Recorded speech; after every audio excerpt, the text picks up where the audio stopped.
So since I escaped Australia on the first international flight of 2022, I've been lucky enough to travel to over 23 different countries and 50 different cities, and today I'm going to be condensing down the 10,500 hours that I've spent trying to master living on the road remotely into 9 easy to follow tips and tricks that you guys can all use. And I promise you, these 9 tips, they're not going to be the common travel hacks that people talk about, like rolling your clothes and packing smarter, or make sure that you check the country you're going to has Uber. No. I promise you, these 9 secret travel tips will completely change the way you think about work, life, and travel, and hopefully make sure that you don't get kicked off an international flight like I did in 2022. That is the plane I'm supposed to be on. I got booted off it for not wearing them. Now, before we talk about that, the first tip I've got for you guys is there is no perfect time to travel.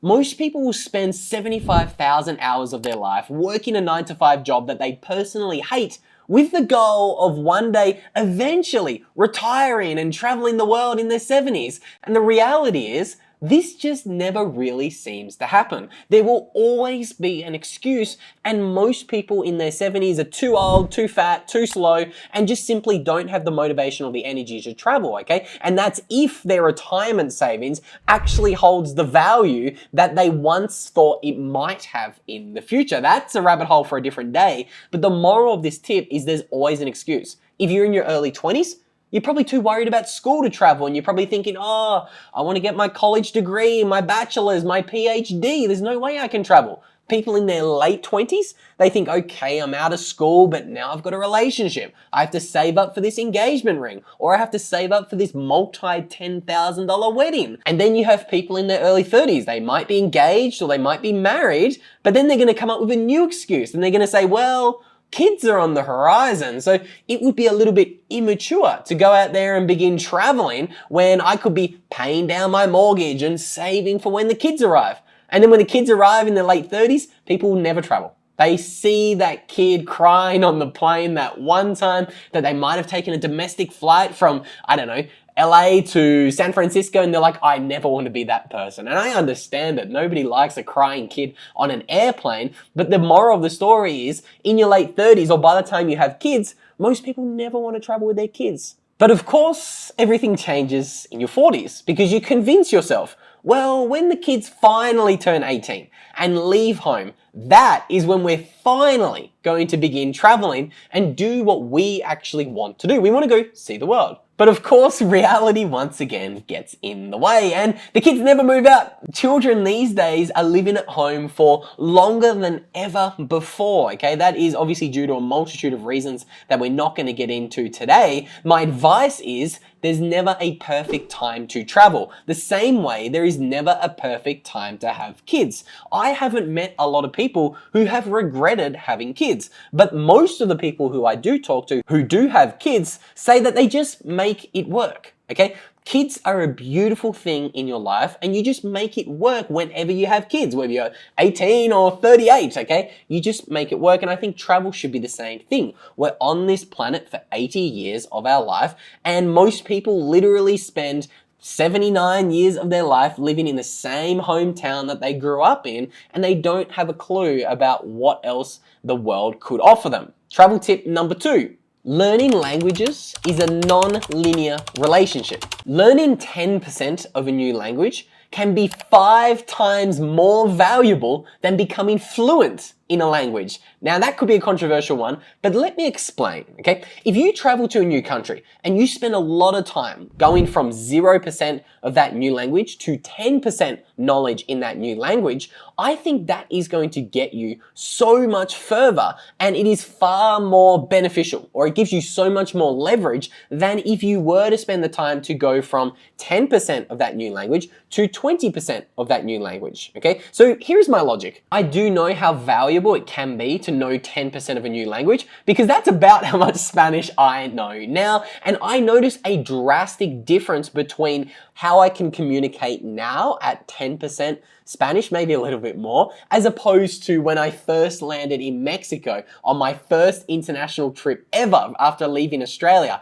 I had a 25-hour flight that got directed through Canada and then to Mexico, and I didn't know a lick of Spanish. I might have known how to say hola or gracias. I only knew how to say hello and thank you, and that was it, okay? And let me tell you, I wished I had have tried to learn those first 100 or 200 words a lot quicker, because it would have saved me a lot of time. The excuse I always used was, oh, I'm working, my time's spent better, focusing on the business and increasing my revenue from, X to Y, okay? And I honestly wished I'd spent a little bit more time getting to that 10% barrier. Now, the reason why I'm not super motivated to spend the time going from 10% to 100% of Spanish right now is because I really do think you can get a lot of benefits from having 10% of a language. And I am working super hard in my own business right now, and I think my time is being spent better there.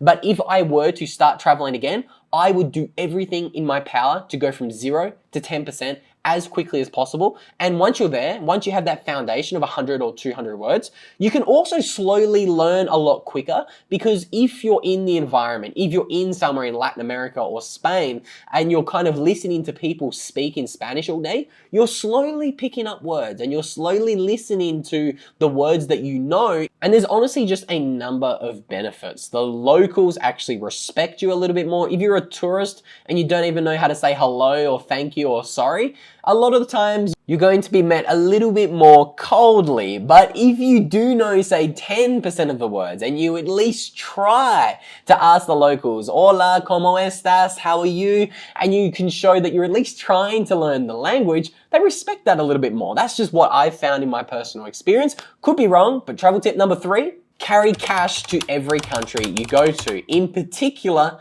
Latin America. Many countries in Latin America and South America, they operate on cash, okay? El Salvador, 70% of the population is unbanked, okay? So if you're an American and you fly into Colombia and you expect your American Express card to work everywhere you go, because that's the experience you have in America, I've got a stiff drink for you, okay? Simply not going to work, okay? Credit cards often don't work. Sometimes you might struggle to get cash out. So I always recommend people taking cash to their local country that they go to. And whatever country you go to, if you go to Mexico, take Mexican pesos. If you go to Colombia, take Colombian pesos. Argentina, take Argentinian pesos. And always keep at least a couple of $100 of US dollars on you, because you'll be surprised the number of countries here in South America that will actually accept US dollars. It is the global reserve currency for a reason. So travel tip number 4 could be related to this one.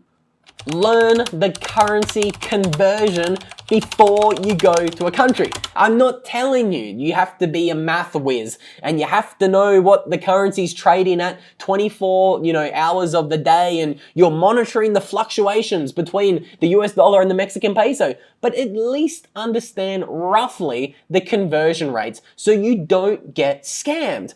Pam and I, we did get scammed in Brazil. We actually ended up paying somewhere around $350 US for a 45-minute Uber trip in Brazil because we got scammed. The crafty fella put a 0 on the end of how many Brazilian reals we owed him, and because we had just driven through a really, really sketchy neighborhood that I'm going to tell you guys more about in a moment, and because it was 2 a.m. in the morning, both Pam and I thought, hey, that's pretty expensive Uber, we don't think that's right, but we were really just not in the mood to be arguing with this guy in what was an incredibly dangerous neighborhood in the middle of Brazil at 2:30 a.m. in the morning. I asked him a couple of times, is eso correcto? Pero in Brazil, they don't speak Spanish, they don't speak English, so we didn't really want to argue, we just hand him over the cash, okay? So that was an expensive lesson for us. Always know the currency conversions of whatever country you're going to and be 100% sure about it. We weren't sure about it and we got scammed. Tip number 5. research the neighborhood that you're going to be staying in any country you do go to. Going back to that story we were just telling you about in Brazil, we were staying in Sao Paulo. We thought, okay, we know Brazil is one of the more dangerous countries around the world, but it can't be that bad staying in a massive city like Sao Paulo. Well, it turned out we were nearly staying in a favela. And when we arrived, it was Saturday night. It was literally 2 a.m. in the morning, and we drove through some of the scariest looking neighborhoods I have ever seen. Our Uber driver was trying to drive through traffic at 2 a.m. in the morning, except there was no cars. The kind of traffic that was on the road was drug dealers, party addicts, all sorts of very interesting characters that you do not want to see at 2 a.m. in the morning, especially in a country that you don't speak the foreign language in. So that also taught us a very interesting lesson. Research the neighborhood you are staying in. If you're staying in any country, whether that be Colombia, Mexico, Brazil, just make sure you do a little bit of research. It takes 15 minutes, and all we do now is 15 minutes of research before we fly to a new city. We just make sure we're staying in the touristy areas, okay? So when we're in Buenos Aires in Argentina, we stay in Palermo or Belgrano. When we're in, Colombia, we make sure we're in Poblado, okay? Very simple tricks that anybody should be using whenever they travel. It doesn't take up a whole lot of time. The next travel tip I've got for you is once again another related one, and it is the fact that the most dangerous countries in the world that the Western countries warn you about going to, they're not as dangerous as you might think. Pam and I have probably spent around 9 or 10 months in Colombia in total since 2022. We've spent probably 7 or 8 months in El Salvador, and I arrived in El Salvador in early 2022 when it was still one of the most dangerous countries in the world. And I've even lived for 3 weeks, I believe, in Guerrero in Mexico. I went to the Anacapulco conference, and that is supposed to be the most dangerous state of Mexico. And let me tell you, in each one of those 3 experiences that I've had, I found very quickly that these countries are not as dangerous as what the West is making them out to be. And in some cases, they're even safer and cleaner, and they have less crime and poverty than what you're going to find in many major cities in Australia, the UK, France, or even America. I know because I've traveled to, I think, 11 or 12 different American cities in 2022. And let me tell you, I feel way safer in Colombia. Maybe not in Brazil. Brazil is incredibly dangerous. Brazil is the only country I've ever experienced a little bit of crime. A fella tried to steal my phone one day who was coming hurtling towards us on a bicycle coming down this hill at probably like 50 kilometers an hour. He tried to grab my phone, and at the last moment I saw him reaching out trying to grab it. I moved my hand, he grabbed my arm, phone went flying up into the air. Long story short, this fella bolted and I got a cracked phone screen. So again, I'm not just saying Brazil is the most dangerous country I've been to because of that experience. It is genuinely the most dangerous country I've been to. Pam and I were in a different city in Brazil, in Rio de Janeiro one night, and we thought, hey, why don't we go and see what the city center looks like? At the time, we were staying in Copacabana, the most nice and safer region of Rio de Janeiro, the touristy area on the beach. We thought, we haven't been to the city center. Can't be that bad at 4 p.m. on a Sunday afternoon. Boy, were we wrong. We got there and we were there for about 30 minutes and we're like, all right, Pam, sun's setting. We need to get out of here. It was scary. It was really incredibly scary. And these videos that I've got do not give it justice. It was incredibly dangerous. But again, the overall message here is that the West is lying. There's a reason why Australia, Canada, America put out all of this propaganda trying to make Colombia sound so dangerous. Oh, it's the cocaine capital of the world. Oh my God, Pablo Escobar used to live in Medellin. Be careful, don't go there. And a lot of people say, oh, but the gangs, there's so many gangs and the cartels in Mexico. Don't go there. And to be honest, if you're safe, you're honestly not going to have any issues. I've even lived with some of my buddies, Josh and PJ, and they're a lot less safe than me. They all have fun going to all sorts of different clubs in the morning, and they also never really have any issues, okay? So again, I think these countries are nowhere near as dangerous as most people are making them out to be, and the West wants you trapped inside their country, paying your tax dollars to the Australian government or the US government, and that is because they simply have too much debt. They don't want you to experience just how cheap the other side of the world can be. And that gets me into the next travel tip. If you're unsure about traveling, just do it. The lifestyle you can have in a different country will not only be cheaper than your wildest imaginations, but it could increase your living standard in ways that you have no idea until you see it. I know this personally because I was like, okay, lots of people say Colombia is cheap, Mexico is cheap, and Argentina is cheap, but how much cheaper is it? Well, let me tell you.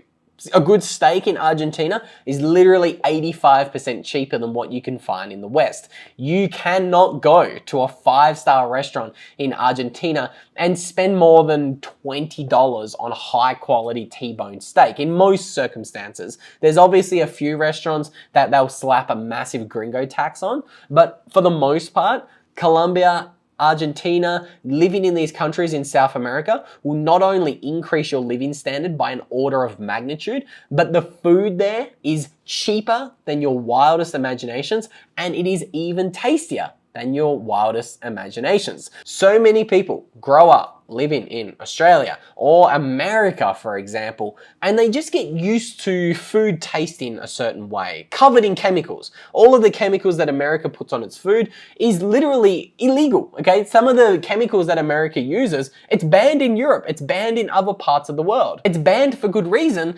and what's really crazy is it's ridiculously expensive, okay? Living in Argentina is literally 70 to 80% cheaper than living in the West, okay? Colombia, maybe 50 to 60% cheaper than living in the West. And then you get into all of the really interesting travel hacks and tips that you can take advantage of living in the region of South America. We were lucky enough to have a maid living with us full time. So she would come to work 5 days a week, 9 hours a day. She would even go grocery shopping for us. She would do all the cooking, all the cleaning for us, and we'd pay her $400 a month.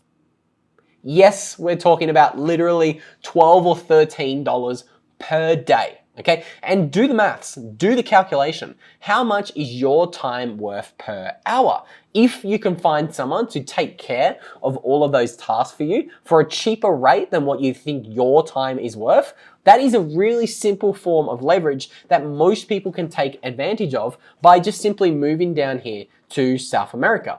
And again, you can do the same thing in Southeast Asia. Asia's incredibly cheap as well, somewhere that I haven't visited yet. Now, before I share the two most interesting and important travel tips, I will spend about 30 seconds saying that yes, you should check what countries have Uber. Yes, you should pack very lightly. Yes, it sucks to lug around 6 suitcases. That is what Pam and I right now are actually doing. We have an enormous amount of clothes. I blame Pam for that and her enormous amount of clothes that she does carry around with us. We obviously have a lot of cameras, equipment, lights, everything.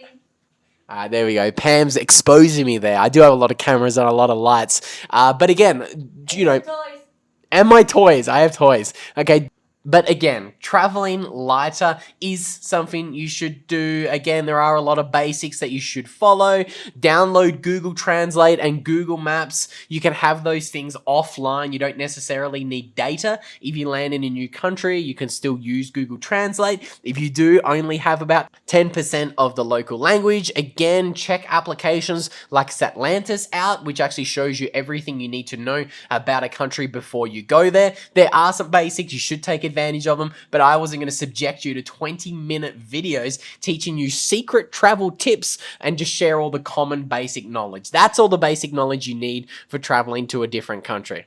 And always use travel applications like Satlantis. Before you go to any city, you can see what the infrastructure is like. You can see what the safety score is like. You can see how much you can expect to spend in that country. And then obviously don't do silly things like going out there and eating the local food in Bali. You're going to get Bali belly. Everybody talks about getting Bali belly, okay? I learned that lesson the hard way when I landed in Argentina.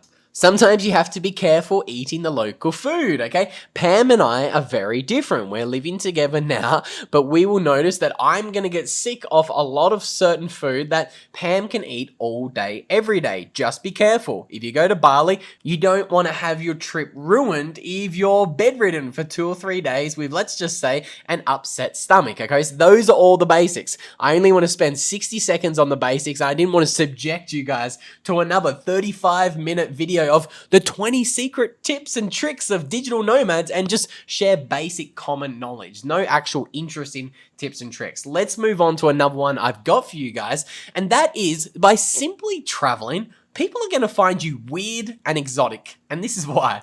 Depending upon what statistics you look at, around 70 to 80% of the people in the entire world today will never ever leave or travel outside of their own home country, which obviously makes traveling incredibly lucrative. There is a very small percentage of people who've traveled to more than 10 different countries in their lifetime, and doing that at the age of 27, like I am right now, makes it even more rarer, okay? And I will notice personally, traveling to remote countries like El Salvador or Peru, instantly things are just different. People even stare at you funny. That could be because obviously I have a little bit of a dodgy haircut and I stand out a little bit, but just simply traveling opens up opportunities to you that you might never have considered. Like before I left Australia, I just didn't really think about the fact that, hang on a minute, I would look very weird and different to different people in different countries, okay? Everything changes when you travel overseas, okay? Even dating, it is 100% different if you're a gringo in a country like Colombia, Argentina, especially in a country like Peru or El Salvador. The rules of the game are just slightly different when you're the exotic, weird, strange person who's traveling, okay? So there are a lot of hidden benefits, let's say, from traveling, okay? But it's not all rosy traveling. There are some downsides to traveling. There are many obvious downsides, like lugging around heavy suitcases or having to deal with jet lag going back and forwards to Europe. Having to constantly always move Airbnbs can be a struggle, okay?